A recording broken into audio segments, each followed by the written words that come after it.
அந்த மலைக்கு அடிவாரத்துல இருக்க காட்டுல பக்கத்து கிராமத்திலிருந்து மேய்ச்சலுக்கு வந்த மாட்டு மந்தைங்க அந்த வறண்ட நிலத்துல புற்களை தேடி மேய்ஞ்சிட்டு இருக்கு. அப்ப அந்த மாட்டு மந்தையில இருந்த ஒரு பசு அந்த மலைக்கு மேல எதையோ பாக்குது. திடீர்னு அந்த பசு மட்டும் தனியா ஏதோ ஒரு சக்தி தன்னை உந்தி இழுக்கிறது மாதிரி அந்த மலைக்கு மேல ஏறுது. அன்னைக்கு சாயங்காலம் எப்பவும் போல மாட்டு மந்தைங்களை பட்டிக்கு ஓட்டிட்டு போன அந்த பெரியவருக்கு சரியா ஒரு வாரத்துல ஒரு பெரிய அதிர்ச்சி காத்திருந்தது.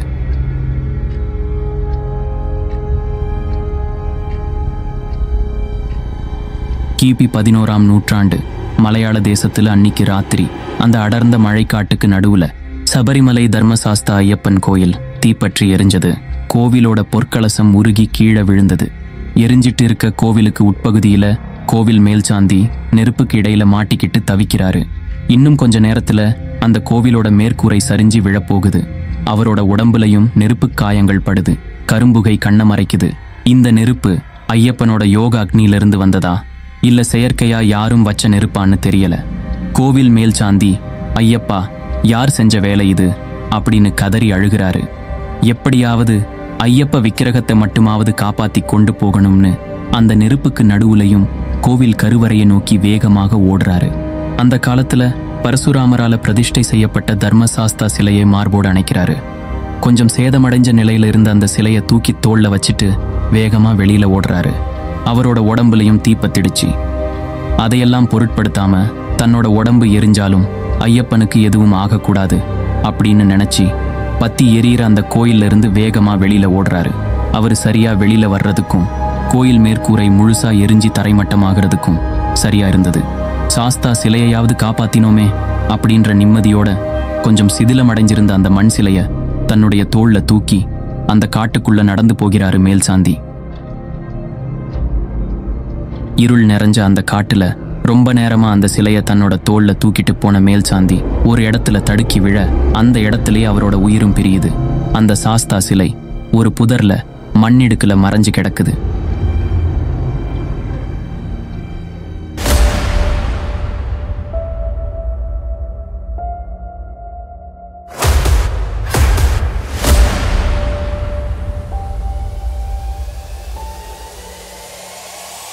இந்த வார வீடியோல தென் மாவட்ட மக்கள் பெரும்பாலானோரின் குலங்காக்கும் தெய்வம் மலையாள தேசம் தாண்டி வந்து சீவலப்பேரி அருகில் உள்ள மறுகால் தலையில் மலை மீது வீற்றிருக்கும் ஐயன் 21 பந்தி தெய்வங்களையும் சப்த கன்னியர்கள் அஷ்டதிக் பாலகர்கள் என பல தெய்வங்களையும் தன்னுடைய காவல் தெய்வங்களாக கொண்டு வீற்றிருக்கும் ஐயா அருள்மிகு பூலுடையார் சாஸ்தாவின் வரலாற்றை பார்க்கலாம். முதல்ல சாஸ்தான்றவர் யாரு?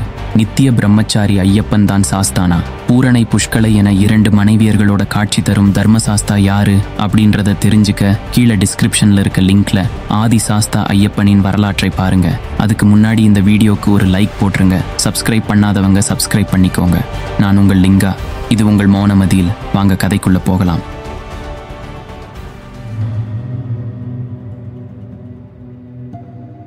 சுமாரா 800 வருஷத்துக்கு முன்னாடி தூத்துக்குடி மாவட்டத்துல கடுமையான பஞ்சம் ஏற்பட்ட காலம் அது. அன்னைக்கு ராத்திரி மணியாச்சி ஜமீனுக்கு உட்பட்ட கிராமத்துல தன்னோட குடிசையில தூங்கிட்டு இருந்த நிறமாச கர்ப்பிணியான நாச்சியம்மாவுக்கு ஒரு கெட்ட கனவு வந்து திடீர்னு முழிக்கிறா. கனவோட தாக்கத்துல வேர்த்து விறுவிறுத்து அந்த ஓலக்கூரைய வெறிச்சு பார்த்துக்கிட்டே உக்காந்துருந்தா. தொண்டை வறண்டு போன அவளுக்கு ரொம்ப தண்ணி தாகமா இருக்கு. பக்கத்துல இருக்க மண் சட்டியை எடுக்கிறா. ஆனா அதுல தண்ணி இல்ல. ஊத்து கிணத்துல இன்னைக்கு ஊறுன தண்ணி கிராமத்துல யாருக்குமே பத்தல. இருந்த தண்ணியையும் ஆடுகளுக்கு வச்சாச்சு. நாளைக்கு காலையில முதல் ஆளா தண்ணி பிடிக்க போகணும்னு முடிவு பண்ணி அந்த தாகத்தோடையே தன்னோட கணவனான கந்தையன் பொருள் ஈட்ட அயல் தேசத்துக்கு கிளம்பின தருணத்தை நினைச்சு பார்த்தா. என்னங்க, இந்த நேரத்துல நீங்க என் கூட இருந்தாதானே எனக்கு தைரியமா இருக்கும் அப்படின்னு நாச்சியம்மா ரொம்ப கவலையோட சொல்றா. அதுக்கு கந்தையன் சொல்றான், இங்க பாரு நாச்சி, நம்ம ஊர்ல பஞ்சம் தலைவிரிச்சி ஆடுது. அரண்மனையில இருக்க பண்டங்களும் நாளுக்கு நாள் குறைஞ்சிட்டு வர்றதா நம்ம ஜமீன் ஐயா சொல்றாரு. அதனால ஆம்பளைங்க நாங்க வெளியூருக்கு போய் சம்பாதிச்சு வந்தாதான் நம்ம பொழைச்சி கிடக்க முடியும். ஆடு மாடுங்களையும் காப்பாற்ற முடியும். அதோட பொறக்க போற நம்ம பிள்ளைக்கு கஞ்சி ஊத்துறதுக்காவது நம்மளால தானியம் வாங்க முடியும். ஒரு 6 மாசம் மட்டும் பொறுத்துக்கோ. பிரசவத்துக்குள்ள நான் திரும்பி வந்துடுறேன். மலையாள தேசத்துல மர வேலைக்கும் கோயில்களை புனரமைக்கிற வேலைக்கும் ஆளு வேணும்ன்றாங்க. நம்ம பங்காளிங்க 6 பேரோட நான் அங்க போறேன். சரியா 6 மாசத்துல கொஞ்சம் காசு பணம் சேர்த்துட்டு திரும்பி வரேன், கவலைப்படாத அப்படின்னு கந்தையன் தைரியம் சொல்ல வைத்தியரும் சரியா 6 மாசத்துக்கு தாங்க நாள் குறிச்சு கொடுத்திருக்காரு. சீக்கிரம் வந்துருங்கன்னு கண்ணீரோட சொல்றா நாச்சியம்மா. இதையெல்லாம் யோசிச்சுக்கிட்டே அந்த குடிசையில தன்னோட கண்ணிலிருந்து வர்ற கண்ணீரை தொடச்சுக்கிட்டே கந்தையனை நினைச்சுக்கிட்டே தூங்க முயற்சி பண்றா.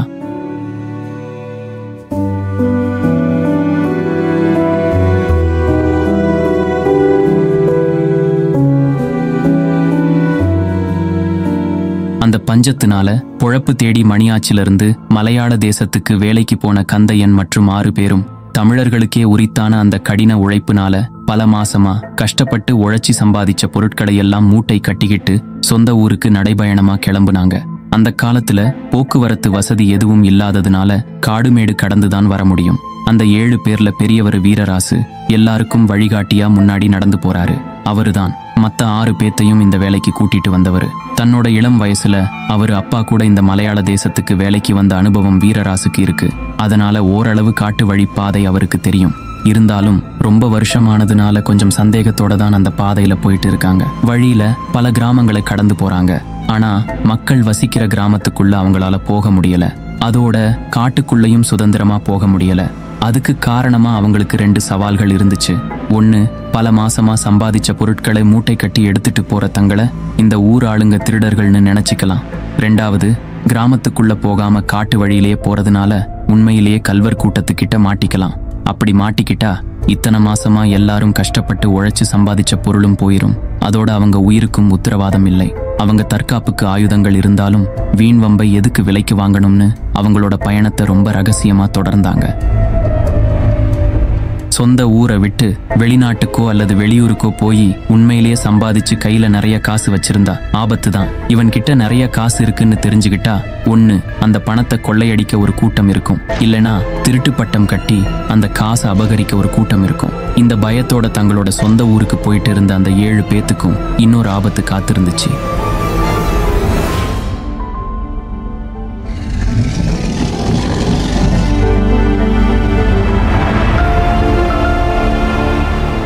குடிக்கிறதுக்கு தண்ணி இல்லாம வறண்ட தொண்டையோட காலையில எந்திரிச்ச நாச்சியம்மா ஒரு சட்டியை எடுத்துட்டு கிராமத்துக்கு பக்கத்துல இருக்க பழைய ஊத்து பக்கமா நடந்து போறா. அங்க ஏற்கனவே சில கிராமத்தாளுங்க கிணத்தை சுத்தி திரண்டு இருந்தாங்க. அந்த ஊத்து கிணத்துல ஆழத்துல இருக்க கொஞ்ச நஞ்ச தண்ணியை எடுக்க கயிறு கட்டி வாளியில அள்ளிட்டு இருக்கிறாங்க. நாச்சியம்மாளும் எப்படியோ கிடைச்ச தண்ணிய கொண்டு வர்ற நேரம் ஒரு வயசான அம்மா அவகிட்ட வந்து, இந்தா தாயி, இந்த சுரக்கா விதைய வீட்டுல வளர்த்து வா. ஒரு வேலை வளர்ந்து கூடியானா இதுல கிடைக்கிற சுரக்கா நமக்கு சாப்பாட்டுக்கு ஆகும். இருக்கிற தண்ணியில இதுக்கும் தினமும் ஊத்தணுமேன்ற தயக்கம் இருந்தாலும் ஒருவேளை வளர்ந்து கொடியானா சாப்பாடு பிரச்சனை கொஞ்சம் தீரும்னு நினைச்சு அதை வாங்கிட்டு வீட்டுக்கு போனா நாச்சியம்மா. வீட்டுக்கு போன அவ கொஞ்சம் தண்ணி தெளிச்சு அந்த விதைய விதைச்சா. இத்தனை மாசமா சம்பாதிச்ச பொருட்களை எல்லாம் மூட்டை கட்டி எடுத்துட்டு நடைபயணமா அந்த காட்டுக்குள்ள போன அந்த 7 பேருக்கும் ஒரு புலியோட உருமல் சத்தம் கேட்க உடனே பாதுகாப்பான இடத்துக்கு போகணும்னு வேகமா ஓடுறாங்க. அதுல கடைசியா ஓடுறது கந்தையன். அவனுக்கு முன்னாடி 6 பேரும் வேகமா ஓட கந்தையனோட கால் ஒரு சுரக்காய் கொடியில மாட்டி தடுக்கி அவன் கீழே விழுறான். இதை கவனிக்காத அந்த 6 பேரும் வேகமா ஓடி அந்த காட்டோட விளிம்பு அடைகிறாங்க. மூச்சு வாங்க ஒரு இடத்துல உட்கார்ந்து அவங்க அப்பதான் பின்னாடி ஓடி வந்த கந்தையன் இல்லைன்றத பாக்குறாங்க. அதிர்ச்சி அடைஞ்ச 6 பேரும் அவன் வருவான்னு கொஞ்ச நேரம் வெயிட் பண்ணாங்க. நேரமாக ஆக பீதி அதிகமானது. கந்தையன் இல்லாம ஊருக்கு போக முடியாது. அவனை தேடி மறுபடியும் காட்டுக்குள்ள போய் தான் ஆகணும். ஆனா அவங்க வந்த வழி எதுன்னு சரியா தெரியல. அவங்களுக்கு முன்னாடி 3 பாதை இருந்தது. அந்த 3மே பார்க்க ஒரே மாதிரி இருந்தது. என்ன பண்றதுன்னு தெரியாம முழிச்சிட்டு இருந்த போது வீரராசு சொன்னாரு, நம்ம 6 பேரும் 2 பேரா பிரிஞ்சு 3 பாதையிலையும் போவோம். யாரு கந்தையனை கண்டுபிடிக்கிறோமோ அவங்க மறுபடியும் வந்த வழியிலேயே வந்து இந்த காட்டோட விளிம்புக்கு வந்துடணும். அதாவது இப்ப அவங்க நிக்கிற இடத்துக்கு. ஒருவேளை கந்தையனை கண்டுபிடிக்க முடியலனாலும் பொழுது சாயறதுக்குள்ள இங்க வந்துடணும். ராத்திரி நேரம் இந்த காட்டுக்குள்ள இருக்கிறது ஆபத்து. ஆனா இந்த பொருட்களை எல்லாம் நம்ம தூக்கிட்டு போக முடியாது. நம்ம பிரிஞ்சு போறதுக்கு முன்னாடி நம்ம கொண்டு வந்த இந்த மூட்டைகளை ஒரு பத்திரமான இடத்துல வச்சுட்டு போகணும். எல்லாரும் ஆயுதங்களை மட்டும் எடுத்துக்கோங்க. கந்தையனை கண்டுபிடிச்சு திரும்பி போகும்போது இதை நம்ம எடுத்துட்டு போகலாம் அப்படின்னு அவங்க முடிவு பண்ணி பக்கத்துல இருந்த ஒரு மர பொந்துல அவங்களோட மூட்டைகளை எல்லாம் போட்டு சுத்தி செடி கொடிகளை வச்சு மறைச்சாங்க. இதை யாரும் பார்க்கலைன்னு உறுதிப்படுத்திக்கிட்டு அங்க இருந்து 3 பக்கமா பிரிஞ்சு போனாங்க.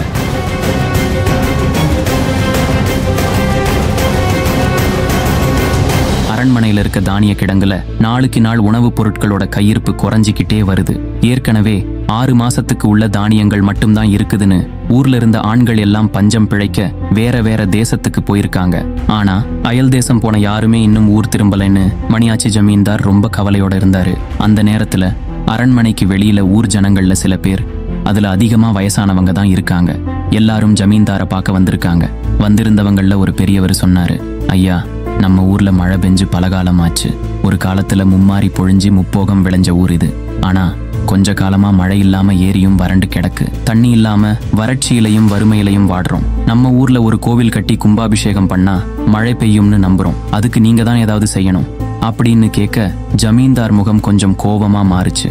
நீங்க சொல்றது வாஸ்தவன்தான். ஆனா அடுத்த மாசம் சாப்பிட நமக்கு தானியம் கையிருப்பு இல்ல.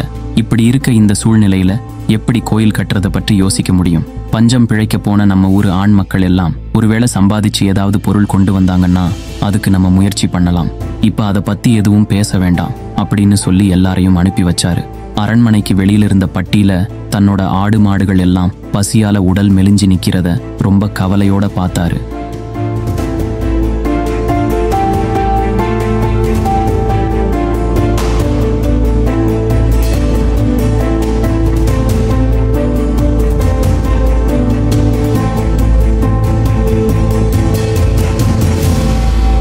அந்த காட்டுக்குள்ள தடுக்கி கீழே விழுந்த கந்தையன் சுய நினைவை இழந்து மயக்கத்தில் இருக்கான்.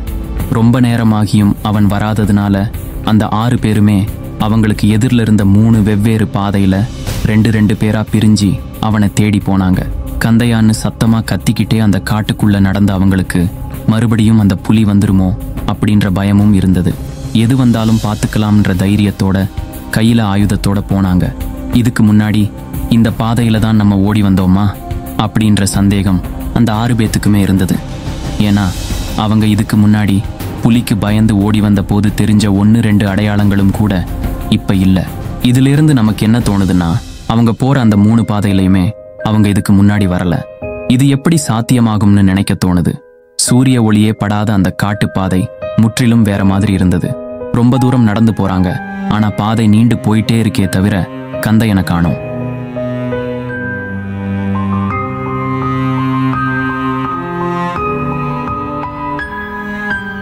அவங்க போற அந்த பாதைக்கும் ஒரு எல்லையே இல்லை.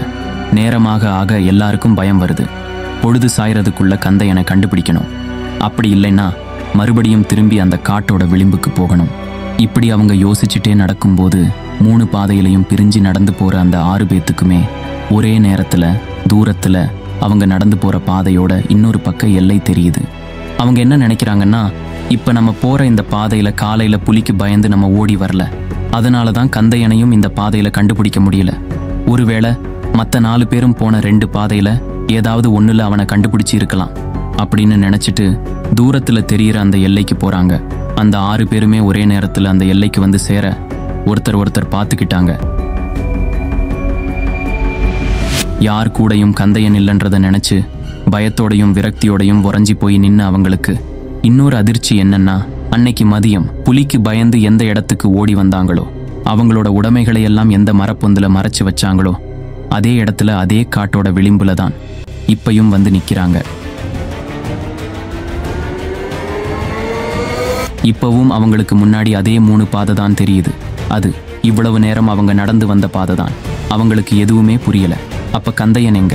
மதியம் நம்ம எந்த வழியில வந்தோம்? எல்லாரும் தலையை பிச்சிட்டு உட்கார்ந்திருந்த போது எப்பவுமே திடமா இருந்த பெரியவர் வீரராசு முகத்திலையும் இப்ப பயமும் பீதியும் தெரியுது.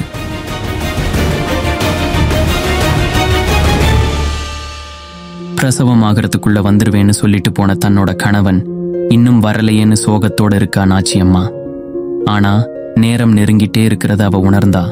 நாளுக்கு நாள் உணவு பற்றாக்குறை அதிகமாயிட்டே வருது. வீட்டில் இருக்க மக்காச்சோளம் இன்னும் 1 வாரத்துக்கு மட்டும்தான் வரும். அதோட தினமும் ஊத்து கிணத்துல ஊறுற தண்ணியோட அளவும் குறைஞ்சிட்டே வருது.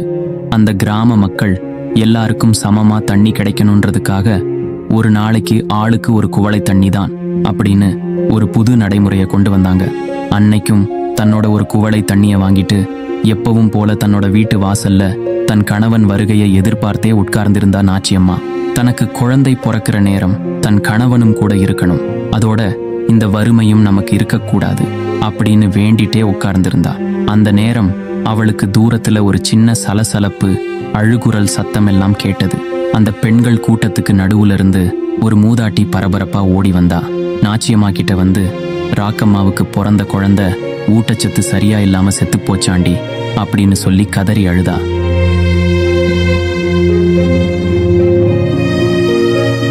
இதை கேட்டு அதிர்ச்சி அடைஞ்ச நாச்சியம்மா தன்னோட வயிற்றுல கைய வச்சுக்கிட்டு பின்னாடி இருந்த நிலக்கதவுல சாஞ்சி உக்காந்தா. அவ முகத்துல எந்த மாற்றமும் இல்லை. ஆனா அவ கண்ணுல பீதி நிறைஞ்சி இருந்துச்சு. கண்ணீர் மழையா கொட்டுச்சு.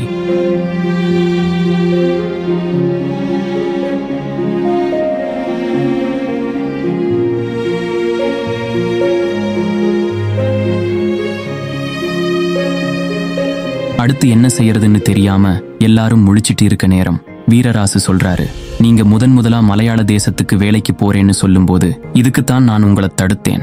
என் பேச்ச கேட்காம நீங்க கிளம்புன போது இந்த ஆபத்துல நீங்க மாட்டிக்க கூடாதுன்னு தான் உங்களுக்கு பாதுகாப்பா நானும் உங்க கூட வந்தேன். இப்ப நம்ம ஒரு பெரிய ஆபத்துல இருக்கோம். எந்த காட்டுக்குள்ள நம்ம மாட்டிக்க கூடாதுன்னு நான் ரொம்ப கவனமா இருந்தேனோ அதே காட்டுக்குள்ள இப்ப கந்தையன் மட்டும் தனியா எப்படியோ மாட்டிக்கிட்டான்.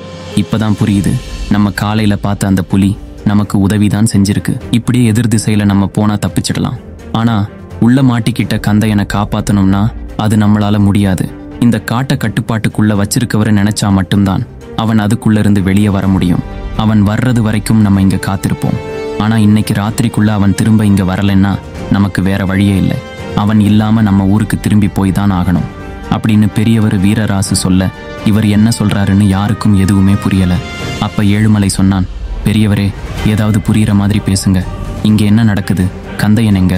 அப்படி யாருதான் இந்த காட்டை அவங்க கட்டுப்பாட்டுக்குள்ள வச்சிருக்கிறது அப்படின்னு கேட்க, அப்பதான் வீரராசு சொன்னாரு, அவருதான் விஷ்ணுமாயா.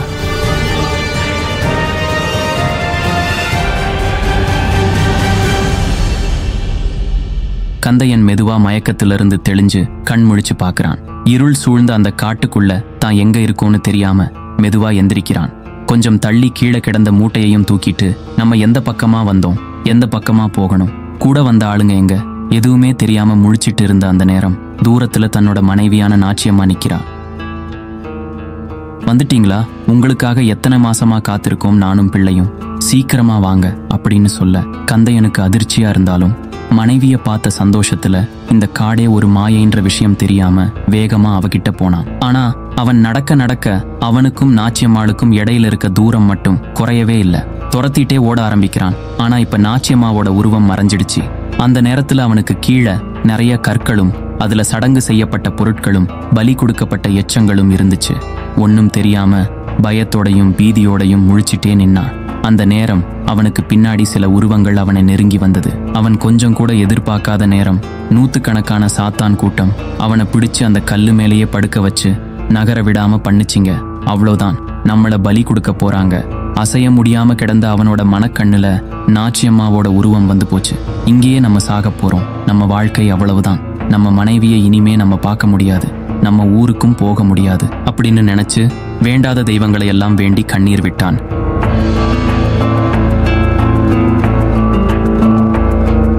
பெரியவரே, யார் அந்த விஷ்ணுமாயன்? இந்த காட்டுக்குள்ள கந்தையன் மாட்டிக்கிட்டதுக்கும் அவருக்கும் என்ன சம்பந்தம் அப்படின்னு எல்லாரும் கேட்க, வீரராசு சொன்னாரு, நம்ம ஊர்ல சுடலை மாடசாமி எப்படியோ அதே போலதான் இந்த மலையாள தேசத்துல விஷ்ணுமாயனையும் அந்த சிவபிரானுடைய மகனா வழிபடுறாங்க. அவருக்கு ஒரு பெரிய வரலாறே இருக்கு.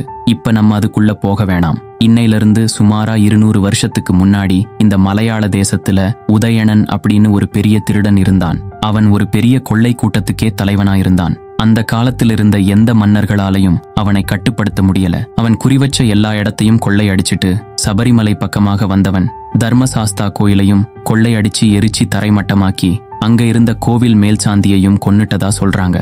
ஆனா இன்னும் சில பேர் அந்த மேல்சாந்தி தப்பிச்சு சாஸ்தா சிலையை மட்டும் காப்பாத்தி எங்கேயோ கொண்டு போய் மறைஞ்சிட்டதா சொல்றாங்க. அந்த கள்வன் உதயணனை அந்த தர்மசாஸ்தா ஐயப்பனே மறுபடியும் அவதாரம் எடுத்து வந்து வதம் செஞ்சதா ஒரு கதை இருக்கு. ஆனா அவன் உயிரோடு இருந்தது வரையும் அவன் கொள்ளையடிச்ச சொத்தையெல்லாம் இந்த காட்டுக்குள்ள பதுக்கி வச்சு அதுக்கு காவலா விஷ்ணுமாயனுடைய பரிவார சக்திகளான 390 சாத்தான்களையும் காவலுக்கு வச்சிட்டு போனதா சொல்றாங்க. அதோட பரசுராமர் பிரதிஷ்டை செஞ்ச அந்த சாஸ்தா சிலை இந்த காட்டுக்குள்ள மறைஞ்சி இருக்கிறதாவும் அதுக்கு காவல் தெய்வமா அந்த விஷ்ணுமாயனே இருக்கிறதாவும் சொல்றாங்க. ஆனா நம்ம எந்த தவறான நோக்கத்தோடையும் இந்த காட்டுக்குள்ள வரலைன்னு தெரிஞ்சா அந்த விஷ்ணு மாயன் நம்மளை காப்பாத்தி அனுப்பி வைப்பாரு. இதுதான் என்னோட சின்ன வயசுல எங்க அப்பா கூட வந்த போது எனக்கு ஏற்பட்ட அனுபவம். கந்தையன் நல்லவன், அவன் சீக்கிரமா வந்துருவான்னு எனக்கு நம்பிக்கை இருக்கு. அதுவரை நாம இங்கேயே இருப்போம் அப்படின்னு சொல்லி அவங்க நின்ன அதே இடத்துல தீ மூட்டி அன்னைக்கு ராத்திரி தங்குறதுக்கும் ஏற்பாடு பண்ணாங்க. அந்த சாத்தான் கூட்டத்துக்கு நடுவுல அசைய முடியாம கந்தையன் இருந்தப்ப திடீர்னு தூரத்துல ஒரு வெளிச்சம். அந்த வெளிச்சத்துக்கு மத்தியில ஒரு எருமை மாடு நிக்குது. அதுக்கு மேல கண்களுக்கு புலப்படாத ஒளி வடிவத்திலான ஒரு உருவம் உட்கார்ந்திருக்கு. அந்த உருவம் அந்த சாத்தான் கூட்டத்துக்கு ஏதோ சைகை செய்யவே இப்ப அவனோட கட்டு ஒன்னா விடுபடுது. கொஞ்ச நேரத்துல முழுசா விடுபட்டு எந்திரிச்சு நிக்கிறான். அந்த ஒளி கொஞ்ச நேரத்துல மறையுது. இப்ப அவனை சுத்தி யாருமே இல்ல. கீழே கிடந்த மூட்டைய தூக்கிட்டு அப்படியே மெதுவா இருள் சூழ்ந்த அந்த காட்டு வழிப்பாதையிலேயே நடந்து வரான். கொஞ்ச நேரத்துக்கு முன்னாடி என்ன நடந்ததுன்னு அவனுக்கு எதுவுமே புரியல. நிறைய பேர் தன்னை பிடிச்சி அழுத்தி கொல்ல பார்த்தது மாதிரி இருந்தது. திடீர்னு ஒரு சக்தி அதை தடுத்து நிறுத்தின மாதிரி இருந்தது. என்ன நடந்திருக்கும்னு யோசிச்சுட்டே பயத்தோட நடந்து வந்துட்டு இருந்த போது தூரத்துல வீரராசு உட்பட 6 பேருமே உட்கார்ந்திருக்கிறது அந்த நெருப்பு மூட்டப்பட்ட வெளிச்சத்துல தெரியுது. அவனுக்கு வந்த சந்தோஷத்துக்கு ஒரு எல்லையே இல்லை. ஏதோ ஒரு பெரிய ஆபத்திலிருந்து தப்பிச்சு வந்ததா உணர்ந்த அவனை அந்த 6 பேருமே பார்த்துட்டாங்க.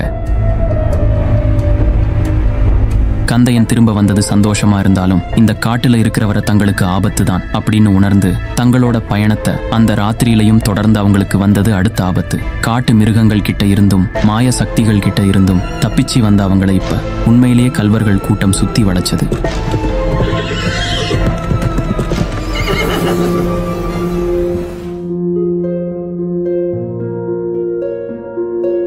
உடம்புல நீர் சத்து எப்பெல்லாம் குறையுமோ அப்பெல்லாம் தூக்கம் சரியில்லாம கெட்ட கனவுகள் வரும்னு சொல்லுவாங்க. அதோட நிறமாசமா இருக்க பொண்ணுக்கு உடம்புல நீர் சத்து இல்லைன்னா என்ன ஆகும்? நாச்சியம்மாவுக்கும் அப்படித்தான். அடிக்கடி கெட்ட கனவு வந்து எந்திரிப்பா. என்னைக்கும் போல அன்னைக்கும் ராத்திரி தூங்கிட்டு இருந்த நாச்சியம்மாவுக்கு தொண்டை வறண்டு தண்ணி தாகம் எடுக்க பக்கத்துல இருந்த குவளையில பார்த்தா தண்ணி இல்லை. தனக்கு இல்லைனாலும் தன்னோட வயிற்றுல இருக்க புள்ளைக்காகவாவது இப்ப தண்ணி குடிக்கணும். அவ மெதுவா எந்திரிச்சு வீட்டுக்கு வெளியில போனா.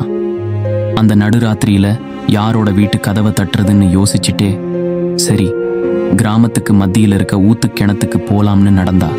ஆனா கொஞ்ச தூரம் நடந்த அவளால அதுக்கு மேல நடக்க முடியல. தலை சுத்துது, மயக்கம் வர்றது மாதிரி இருக்கு. அப்படியே நிக்கிறா.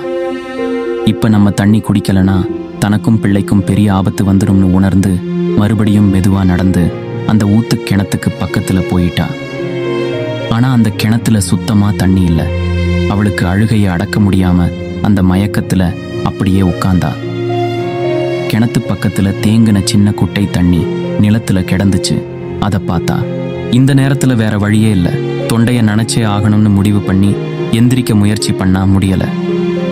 மெதுவா தவழ்ந்தே அந்த குட்டை கிட்ட போனா.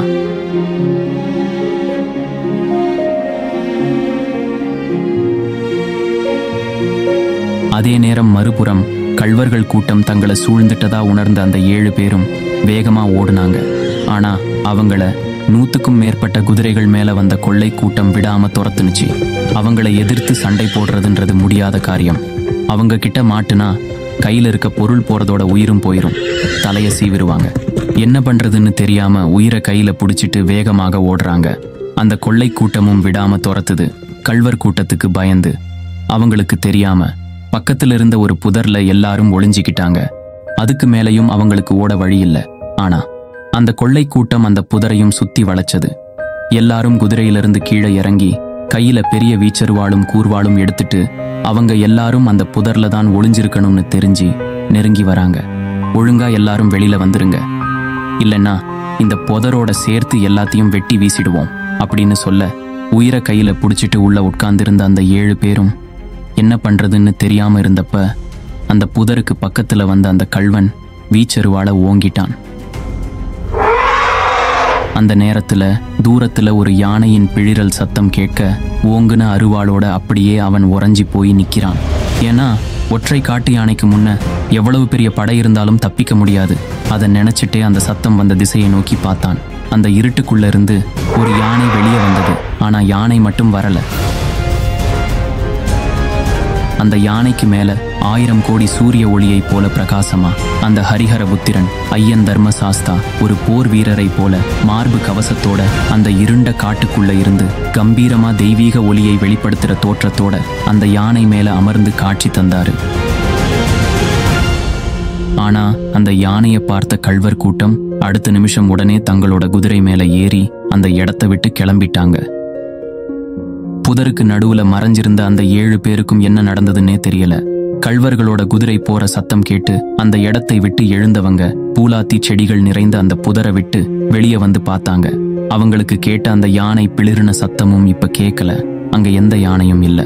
என்ன நடந்திருக்கும்னு அதிசயத்தோட இவ்வளவு நேரம் அவங்க மறைஞ்சிருந்த புதரை நல்லா பார்த்த அவங்களுக்கு ஒரு அதிர்ச்சி.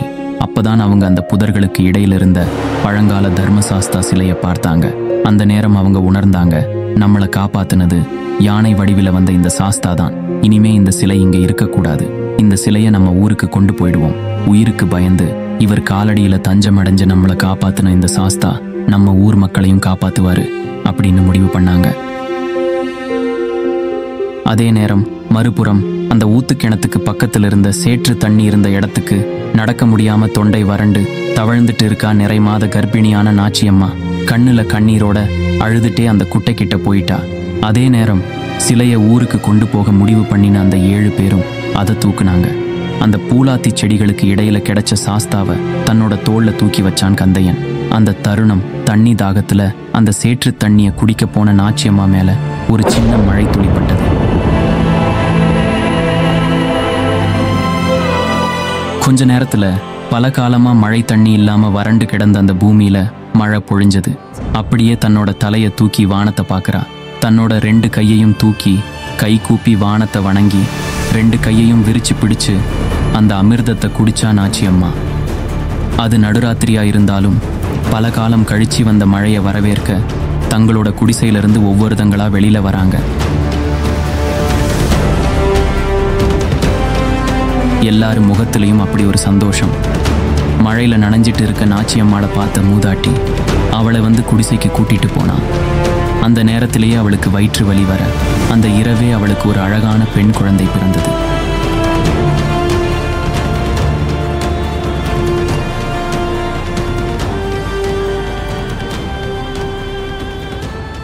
சாஸ்தா சிலையை தூக்கிட்டு மலையாள தேசத்தோட எல்லையை தாண்டின அந்த 7 பேத்துக்கும் இப்பதான் கொஞ்சம் நிம்மதி வந்துச்சு.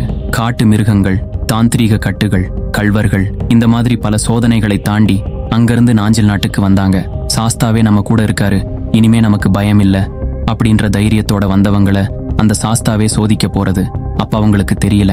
நாஞ்சில் நாட்டுல இருந்து 5 கிராமம் ராதாபுரம் திசையன் விளை தாண்டி சாத்தான்குளம் வந்து அங்கிருந்து அமுதுன்னாக்குடி கிராமத்துக்கு வந்தாங்க. அங்க ஒரு இடத்துல அவங்க கொண்டு வந்த சிலையை வச்சுட்டு சாப்பிட்டு கொஞ்ச நேரம் ஓய்வெடுத்தாங்க. மறுபடியும் அவங்க பயணத்தை தொடரலாம்னு கிளம்பி சிலையை தூக்கிட்டு நடக்கும்போது அங்கிருந்த சுரக்காய் கொடி தடுக்கி சாஸ்தா சிலை கீழே விழுந்து சிலையின் பாதம் உடைஞ்சது. பாதம் உடைஞ்ச அந்த சிலையோட மறுபடியும் அவங்களோட பயணத்தை தொடர்ந்தாங்க. இப்படியே ஒவ்வொரு பகுதியா கடந்து கடம்பாகுளம் பகுதிக்கு வந்தாங்க. அங்க தங்களோட மதிய உணவை சாப்பிட்டு கொஞ்ச நேரம் ஓய்வெடுத்துட்டு மறுபடியும் சிலையை தூக்கும் போது தூக்க முடியல. என்ன ஆனாலும் சாஸ்தாவை நம்ம ஊருக்கு கூட்டிட்டு போகணும்ன்ற எண்ணத்தோட மறுபடியும் முயற்சி பண்ணாங்க. அந்த நேரத்துல சிலையின் இடுப்பு பகுதிக்கு கீழே அந்த இடத்திலேயே பதிஞ்சிருச்சு. தலை மற்றும் மார்போடு கூடிய பகுதியை மட்டும்தான் அவங்களால எடுக்க முடிஞ்சது. அங்கிருந்து கிளம்பி பல நாள் பயணத்தோட நிறைவா ஸ்ரீவல்லப ஏரியோட மறுகால் பாயக்கூடிய தலைப்பகுதியில் இருக்க மலை மேல உள்ள பாறையில அவங்க கொண்டு வந்த சிலையை வச்சுட்டு அந்த 7 பேரும் அவங்களோட ஊருக்கு போனாங்க. ஏன்னா மண்ணுக்குள்ள புதர்மண்டி அடைஞ்சி கிடந்த சிலைய மலை மேல ஏத்தி வழிபாடு பண்ணணும்ன்ற எண்ணத்தோடையும் உடஞ்ச சிலைய ஊருக்குள்ள கொண்டு போறது நல்லது இல்லைன்ற பெரியவங்களோட அறிவுரையாலையும் அங்கிருந்து கிளம்புனாங்க. அன்னைக்கு காலையில வீட்டு வேலையெல்லாம் முடிச்சிட்டு தன் குழந்தையோட எப்பவும் போல வாசல்ல கணவன் வருகைக்காக காத்திருந்தா நாச்சியம்மா. தூரத்துல தன்னோட கணவன் கந்தையன் வருகையை பார்த்து அவளுக்கு வந்த சந்தோஷம் எவ்வளவுன்னு அவளோட கண்ணீர் காட்டுச்சு. கிட்டத்தட்ட 7 மாசத்துக்கு அப்புறம் தான் சம்பாதிச்ச பொருட்களை எல்லாம் எடுத்துட்டு பல கஷ்டங்களை தாண்டி தன்னோட கிராமத்துல பெய்த மழையால் நிரம்பிய குளம் குட்டைகளையும் கம்மாய்களையும் பார்த்து கொண்டே அவனோட வீட்டுக்கிட்ட வந்த கந்தையன் தூரத்துல தன் வீட்டு வாசல்ல தன் காதல் மனைவி கையில தன் குழந்தையோட அவனுக்காக காத்திருக்கிறத பார்த்தான். மெதுவா பக்கத்துல வந்து அவன் குழந்தைய முதல்ல கையில வாங்கினான். அன்னையிலிருந்து சரியா ஒரு வாரத்துல என்னைக்கும் போல ஜமீன் வீட்டுல பசுக்கள்ல இருந்து பால் கறக்கிறவரு. ஒரு வாரமா ஒரு குறிப்பிட்ட மாட்டுல இருந்து தினமும் சாயங்காலம் மட்டும் பால் வரல.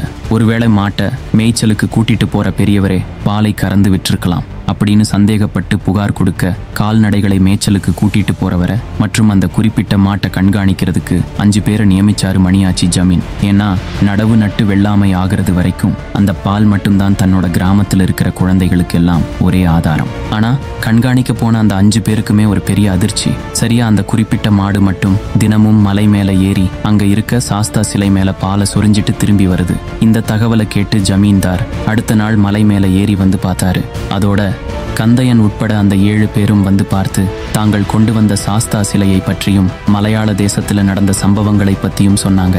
இந்த பசுவின் செயலையும் சாஸ்தாவின் மகிமையையும் கண்டு மெய்சிலிர்த்து நிற்கும் போது கூட்டத்தில் இருந்த ஒருத்தருக்கு திடீர்னு சாமி வந்து அருளாடினாரு. நான் சாஸ்தா வந்திருக்கேன், எனக்கு இங்க பூரண புஷ்கலையோட சிலை அமைச்சு கோவில் எழுப்ப வேண்டும் என்றும் எனது கோட்டைக்கு காவலாய் கருப்பன் சுடலை மாடன் உள்ளிட்ட 21 பந்தி தெய்வங்களுக்கும் நிலையம் கொடுக்க வேண்டும் என்றும் சொன்னாரு. அவர்கள் சொன்ன மாதிரியே கோவில் எழுப்பப்பட்டது.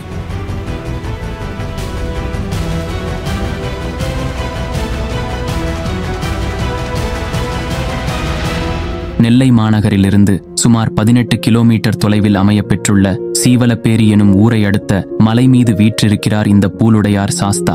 மலையாள தேசத்திலிருந்து இந்த சிலையை எடுத்துட்டு வரும்போது சுரக்காய் கொடி காலை இடறிவிட்டு இந்த சிலை சேதமடைந்ததனால இந்த சாஸ்தாவை குலதெய்வமாக வணங்கும் யாரும் தங்கள் உணவில் சுரக்காயை சேர்த்துக் கொள்வதில்லை என கூறப்படுகிறது. அதோட சுரைக்காய் கொடியை வீட்ல விதைத்தாலும் பட்டு போயிரும்னு சொல்றாங்க. ஸ்ரீவல்லப ஏரி, அதாவது சீவலப்பேரி எனும் ஏரியின் மறுகால் பாயும் தலைப்பகுதியாக இந்த பகுதி இருப்பதாலையும் ஏரியின் மறுகால் பகுதியில் சுவாமியின் தலை இருந்ததாலும் இந்த ஊர் மறுகால் தலை என்று வழங்கப்பட்டதாக கூறப்படுகிறது. இங்குள்ள சாஸ்தாவுக்கு அபிஷேகம் செய்ய இங்கிருந்து 6 கிலோமீட்டர் தொலைவில் உள்ள தாமிரபரணி ஆற்றிலிருந்து தினமும் தண்ணீர் கொண்டு வரப்படுகிறது. இதற்காக இந்த கோவிலில் பூஜை செய்யும் அர்ச்சகர்கள் குடும்பத்தினர் தினம் ஒருவராக செம்பு குடத்தில் தாமிரபரணியிலிருந்து தீர்த்தம் எடுத்து தங்கள் தலையில் சுமந்து நடந்தே கோவிலுக்கு வருகிறார்கள். மணியாச்சி ஜமீனை சேர்ந்த குடும்பத்தினருக்கும் அந்த ஊர் மக்கள் பலருக்கும் இந்த பூலுடையார் சாஸ்தா குலசாஸ்தாவாக விளங்குகிறார். பங்குனி உத்திரம் அன்று இங்கு பல்லாயிரக்கணக்கான பக்தர்கள் கூடி நேர்த்தி கடன்களை செலுத்தி தங்கள் குல தெய்வத்தையும் குலசாஸ்தாவையும் வணங்கி அருள் பெறுகின்றனர். பூலாத்தி செடிகளுக்கு இடையே கண்டெடுக்கப்பட்டவர் என்பதால இந்த சாஸ்தா பூலாத்தி செடி இடை கண்டெடுத்த சாஸ்தா என்றும் பூலாத்தி இடை சாஸ்தா என்றும் அழைக்கப்பட்டு பின்னர் பூலுடையார் சாஸ்தா என மருவியதாக கூறப்படுகிறது. கடன் தொல்லையில் இருந்து விடுபடுவதற்கும் வறுமையில் இருந்து விடிவு கிடைக்கும் என்றும் குழந்தை பாக்கியம் இல்லாதவர்கள் இந்த கோயிலுக்கு சென்று சாஸ்தாவை வழிபட்டால் குழந்தை பேறு கிடைக்கும் என்றும் அனுபவம் பெற்றவர்கள் கூறுகிறார்கள். மலையாள தேசத்தில் கண்டெடுக்கப்பட்ட இந்த சாஸ்தா சிலை பண்டைய காலத்தில் பகவான் பரசுராமரால் பிரதிஷ்டை செய்யப்பட்ட 108 சாஸ்தா சிலைகளுள் ஒன்றாக இருக்கும் என நம்பப்படுகிறது. இன்னும் இந்த சாஸ்தாவுக்கு இருவேறு கதைகளும் சொல்லப்படுகிறது. எனக்கு தெரிஞ்ச கதையை உங்ககிட்ட ஷேர் பண்ணிக்கிட்டேன். உங்களுக்கு மேலும் ஐயாவை பற்றிய ஏதேனும் சுவாரஸ்யமான தகவல் தெரிந்தால் கமெண்ட் பண்ணுங்க. இந்த வீடியோவை பார்த்த அனைவருக்கும் தங்கள் குடும்பத்தினருக்கும் மறுகால் தலை அருள்மிகு பூலுடையார் சாஸ்தாவின் அருள் பரிபூரணமாக கிடைக்க வேண்டிக் கொள்கிறேன். இன்னும் இந்த மாதிரி நம்முடைய தெய்வங்களோட வரலாற்றை அல்லது நம் பண்டைய கோவில்களின் தலபுராணங்களை சினிமேட்டிக் ஸ்டோரியா அடுத்தடுத்த வீடியோவில் பார்க்கலாம். உங்களோட கருத்துக்களை அல்லது உங்களுடைய அனுபவங்களை கமெண்ட் செக்ஷன்ல தெரியப்படுத்துங்க. உங்களோட சப்போர்ட்டை என்னோட சேனலுக்கு சப்ஸ்கிரைப் பண்ணியும் இந்த வீடியோவுக்கு லைக் பண்ணியும் கமெண்ட் பண்ணியும் இந்த வீடியோவை உங்களோட ஃப்ரெண்ட்ஸ் அண்ட் ஃபேமிலி கூட ஷேர் பண்ணியும் தெரியப்படுத்துங்க. இன்னும் உங்களுக்கு என்னோட ஒர்க் பிடிச்சிருந்துச்சுன்னா சூப்பர் தேங்க்ஸ் பட்டனை ப்ரெஸ் பண்ணி உங்கள் பாராட்டுகளை எனக்கு தெரியப்படுத்தலாம். இன்னும் இது போன்ற பல வீடியோக்களுக்கு மௌனமதிலுடன் இணைந்திருங்கள். நன்றி.